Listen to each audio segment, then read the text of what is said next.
আমরা এই বার্তা দিতে এসেছি যে ১.৫ বছর এই সুদখোর মহাজন ইউনূস সরকারের নেতৃত্বে আমাদের দেশে যে জঙ্গিবাদের উত্থান, মৌলবাদের উত্থান এবং এই বাংলাদেশকে অর্থনৈতিকভাবে সমস্ত কিছুভাবে ধ্বংস করা হয়েছে।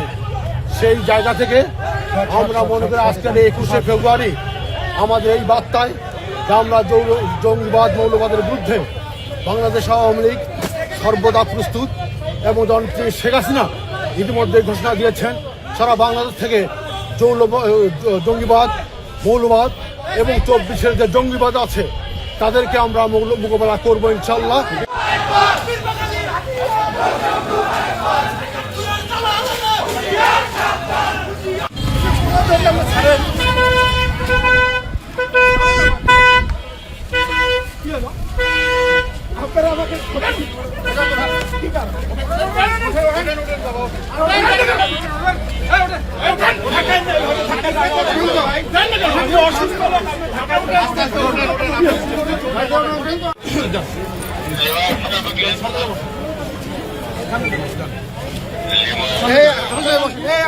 ওটা না কেন গাড়ি রাস্তার মধ্যে দাঁড়িয়ে থাকে এরা।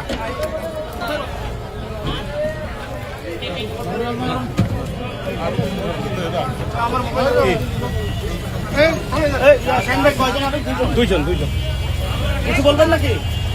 না কি বলবো,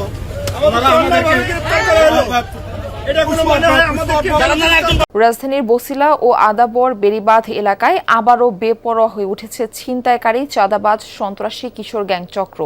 শনিবার রাতে ঈদের চাঁদার দাবিতে আদাবরের আবির ফ্যাশন নামের একটি এমব্রয়ডারি কারখানায় হামলার ঘটনা ঘটে।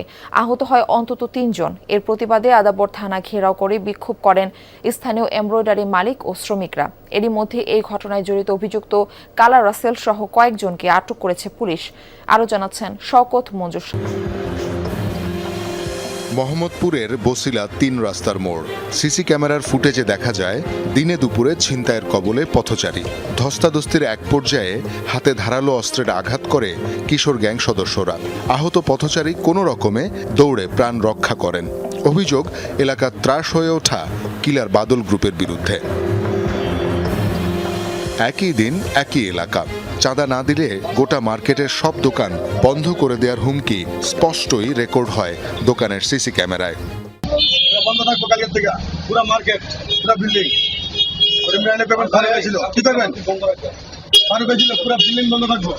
এভাবেই কিলার বাদল, মোল্লা কাউসার, গ্রেজ সোহেল, কালা ফারুক, বাত রাসেল সহ নানা গ্যাংয়ের নামে ছিনতাই, চাঁদাবাজি সহ বিভিন্ন অপকর্মে অতিষ্ঠ মোহাম্মদপুর, আদাবর, ঢাকা উদ্যান, বছিলা সিটি হাউজিং সহ আশেপাশের এলাকার মানুষ। সিটি হাসপাতালের সামনে আমার 2 জনরে 4-5 জন আইসা বড় বড় ছুরি বাই করে উড়াদুরা খুব এলাকা মাদকমুক্ত, সন্ত্রাসমুক্ত, কাদামুক্ত করতে যেই আজকে আমাদের এই দশা।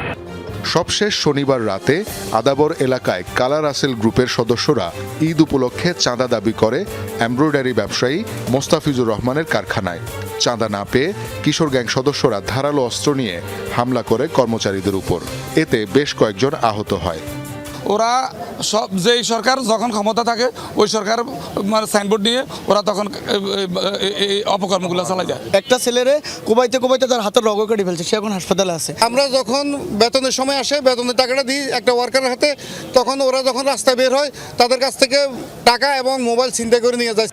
উৎপাতে অতিষ্ঠ ব্যবসায়ী ও কর্মচারীরা কালা রাসেলের বাবাকে আটক করে। পরে তারা সন্ত্রাসীদের গ্রেফতার ও নিজেদের নিরাপত্তার দাবিতে জড়ো হয় আদাবর থানার সামনে। এতে থানার সামনের সড়কের যান চলাচল বন্ধ হয়ে গেলে সেনাবাহিনীর সদস্যরা পরিস্থিতি নিয়ন্ত্রণে নেয়। তার বাবাকে পুলিশ ধরে নিয়ে আসছে, পুলিশ ইন্টিগ্রেশন আছে, কথা বলতেছে, ঠিক আছে। থানাতে দায়িত্বরত কর্মকর্তারা বলছে আপনারা যান, আইন শৃঙ্খলা বজায় রাখেন, উচ্ছৃঙ্খল করেন না। আমরা আপনাদেরকে ইনশাল্লাহ আশা করতেছি সেই আগে একটা আপডেট দিব ইনশাল্লাহ। এ ঘটনায় মামলা হয়েছে, আটক করা হয়েছে কালা রাসেলকে। পুলিশ জানায় স্থানীয় কিশোর গ্যাং ও চাঁদাবাজদের দমনে টহল ও বিভিন্ন পয়েন্টে পাহারা জোরদার করা হয়েছে। প্রত্যেক এলাকায় প্রত্যেক বিটে আমাদের মোবাইল পেট্রোল থাকে এবং ফুড পেট্রোল আছে। তো যে কোনো ইনসিডেন্ট ঘটার সাথে সাথে আমাদেরকে জানালে আমরা তাৎক্ষণিক ব্যবস্থা নিতে পারবো। আর ভিজিবল পুলিশিং বাড়ানো হচ্ছে। ঈদকে সামনে রেখে পুলিশি নজরদারি আরও বাড়ানো হবে বলে জানান এই কর্মকর্তা।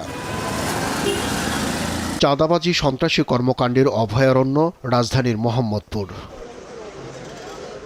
শনিবার রাতে আবির এমব্রয়ডারি ফ্যাক্টরিতে চাঁদাবাজি করতে গিয়ে এক কর্মীকে কুপিয়ে আহত করে দুর্বৃত্তরা। এই ঘটনায় ক্ষোভে রাস্তায় নেমে আসেন ব্যবসায়ীরা। একটা ছেলেরে সম্ভবত খুব ভালোভাবে কোবাইছে। কোবাই আসার পরে ওদের হাতের 7-8 জন ছিল, ওদের সবার হাতে চাপাতি ছিল। বিগত কিছুদিন যাবৎ এমব্রয়ডারি ফ্যাক্টরি পোলাপান বেতন দেওয়ার পর যখন ওনারা আসা যাওয়া করে, এসব ছেলেরা বেতন নিয়ে বাসায় যাওয়ার পথে রাস্তায় আটকিয়ে ওদের কাছ থেকে টাকা পয়সা নিয়ে যায়। ভুক্তভোগী ব্যবসায়ীরা আদাবর থানায় একটি মামলাও করেছেন। যখন ফ্যাসিস্ট সরকার ক্ষমতা ছিল তখন এরা ফ্যাসিস্টের দল করতো। এখন নতুন সরকার আসছে, এখন তারা নতুন সরকারের সাইনবোর্ড ব্যবহার করতেছে। কথাও বলতে পারি না। আমাদের মেশিন ঢুকার সময় মেশিনের সামনে দাঁড়ায় থাকে 20-25 জন, এরকম ধাপে ধাপে আসে। এই ঘটনায় কঠোর অবস্থানে স্থানীয় বিএনপি নেতাকর্মীরাও। সন্ত্রাসীদের প্রশ্রয় না দেওয়ার হুঁশিয়ার তাদের। এগুলা এখানে প্রশ্রয় পাবে না ইনশাআল্লাহ। খবর পেয়ে তাৎক্ষণিক পদক্ষেপ নেওয়া হয়েছে বলে জানান মোহাম্মদপুর জোনের সহকারী পুলিশ কমিশনার। চাঁদাবাজদের রুখতে সবার সহযোগিতা চান তিনি। প্রত্যেক এলাকায় প্রত্যেক বিটে আমাদের মোবাইল পেট্রোল থাকে এবং ফুড পেট্রোল আছে। তো যে কোনো ইনসিডেন্ট ঘটার সাথে সাথে আমাদেরকে জানালে আমরা তাৎক্ষণিক ব্যবস্থা নিতে পারবো। আর অপরাধী যেই হোক তাকে আমরা আইনের আওতায় আনবো। মোহাম্মদপুরের বিভিন্ন স্থানে একদিনে 3টি সন্ত্রাসী কর্মকাণ্ডের ঘটনা ঘটেছে বলে জানিয়েছে পুলিশ। চাপের মুখে নতি স্বীকার নয়, এমন ঘোষণা দিয়েছেন ইরানের প্রেসিডেন্ট মাসুদ পেজিশকিয়ান। বিশ্বশক্তিগুলো ইরানকে মাথা নত করাতে চাইছে বলে অভিযোগ তুলে তিনি বলেন, নানা সংকট তৈরি করা হলেও আপোষ করবে না তেহরান। ইরানের প্যারালিম্পিক্স দলের সম্মাননা অনুষ্ঠানে এই মন্তব্য করেন তিনি।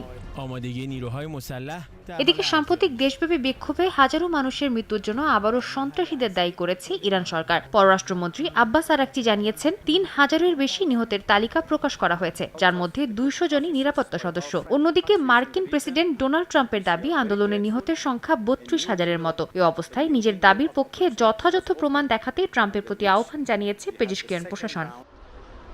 কূটনীতির গণ্ডি ছাড়িয়ে ওয়াশিংটন তেহরান উত্তেজনার সামরিক প্রস্তুতিতে রূপ নিচ্ছে। পর্তুগালের আজোরেসের লাজেস বিমান ঘাঁটিতে মার্কিন সামরিক বিমান মোতায়েনের তথ্য জানা গেছে। যুক্তরাষ্ট্র বলছে প্রয়োজনে ইরানের সীমিত পরিসরে সামরিক হামলার কথা বিবেচনা করছে তারা। এর মধ্যে কাতারের আল উদেইদ মার্কিন বিমান ঘাঁটি থেকে শত শত মার্কিন সেনাকে সরিয়ে নিচ্ছে পেন্টাগন। ইরানের পাল্টা হামলা থেকে বাঁচতে এমন পদক্ষেপ বলে ধারণা স্থানীয় গণমাধ্যমের।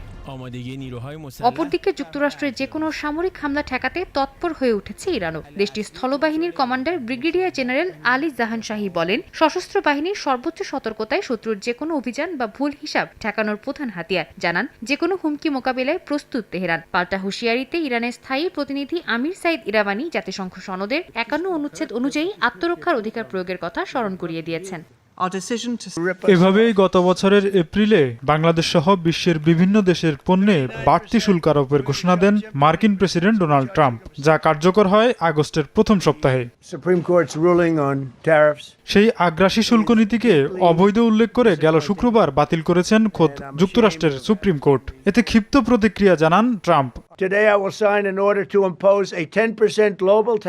অবিলম্বে সেকশন 332 ও বিদ্যমান সেকশন 301 এর সব শুল্ক বহাল থাকবে। এর পাশাপাশি সেকশন 122 আওতায় স্বাভাবিক শুল্কের ওপর অতিরিক্ত 10% বৈশ্বিক শুল্ক আরোপ করা হবে। অন্যায্য বাণিজ্যিক কার্যক্রম মোকাবিলায় নতুন করে সেকশন 301 সহ একাধিক তদন্তও করা হচ্ছে। এদিকে ট্রাম্পের বাড়তি শুল্ক বোঝা কমাতে গেল 9 ফেব্রুয়ারি একটি চুক্তি করেছে ঢাকা ওয়াশিংটন। বাংলাদেশ এই চুক্তির শর্ত পুনর্বিবেচনা করার সুযোগ পেল বলে মনে করেন দ্বিপাক্ষিক বাণিজ্য বিশ্লেষকরা। এখন বাংলাদেশকে চুক্তিটা রিনেগোশিয়েট করার জন্য আবার চেষ্টা করতে হবে, কারণ চুক্তিতে অনেকগুলো ধারা আছে, শুধু রেসিপ্রোকাল ট্যারিফ না, এর বাইরেও আরো অনেকগুলো বিষয় আছে যেটা প্রতিপালন করা বাংলাদেশের জন্য অনেক চ্যালেঞ্জিং হতে পারে। আমার মনে হয় যে এটা একটা সুযোগ হলো বাংলাদেশকে সেই অবস্থাটা পরিবর্তন করার। নুডলস খান নাই তো তো নুডলসই খান নাই। এই সুযোগ কাজে লাগাতে সরকারকে উদ্যোগী হওয়ার তাগিদ দিচ্ছেন রপ্তানি বাজারে অসম প্রতিযোগিতার চাপে থাকা দেশের পোশাক শিল্পের উদ্যোক্তারা। ইউএস ট্যারিফ আমি জানি না হুড়াহুড়ি করে কেন গত সরকার 9 ফেব্রুয়ারি এগ্রিমেন্ট সাইন করলো, এই যে সেটাও কিন্তু আমাদের রিভিউ করার খুব জরুরি হয়ে গেছে, বিকজ এটাতে একপেশি একটা এগ্রিমেন্ট হয়ে গেছে। আমাদের কোনো বেনিফিট নাই, everything we are giving to the US government. এটা আমাদের নেগোসিয়েশনের ব্যর্থতা। যেহেতু সুপ্রিম কোর্ট একটা রায় দিয়া আগের ট্যারিফটা বাতিল করেছে, সুতরাং এর প্রেক্ষিতে আর আমাদেরও নতুন সরকার আসছে, এই দুইটাকে কেন্দ্র করে আমরা নতুন করে এটা ভাবা যায় কিনা আমি সরকার মাননীয় প্রধানমন্ত্রী এবং পররাষ্ট্র মন্ত্রী দুইজনকে বিনীত অনুরোধ করব, সাথে বাণিজ্য মন্ত্রীকে। মার্কিন আদালতের রায় আপিলে টিকবে কিনা কিংবা টিকলেও ট্রাম্প প্রশাসন কি সিদ্ধান্ত নেবে তা জানতে অপেক্ষা করতে হলেও বাণিজ্য সচিব বলছেন ঢাকা ওয়াশিংটন সম্পর্কের উষ্ণতায় ভালো অবস্থানে রয়েছে বাংলাদেশ। ইন্দোনেশিয়া চুক্তি করতেছে রেসিপ্রোকাল ট্যারিফ, এখন এটা তো আমি কিছুই বুঝতেছি না, বাট রেসিপ্রোকাল ট্যারিফ কনসেপ্টটা থাকবে না, আমরা একটা সুবিধাজনক অবস্থানে থাকবো, কারণ আমরা এনগেজমেন্ট দিচ্ছি না। দ্বিপাক্ষিক চুক্তির শর্ত মানতে তড়িঘড়ি না করার পরামর্শ বিশ্লেষকদের।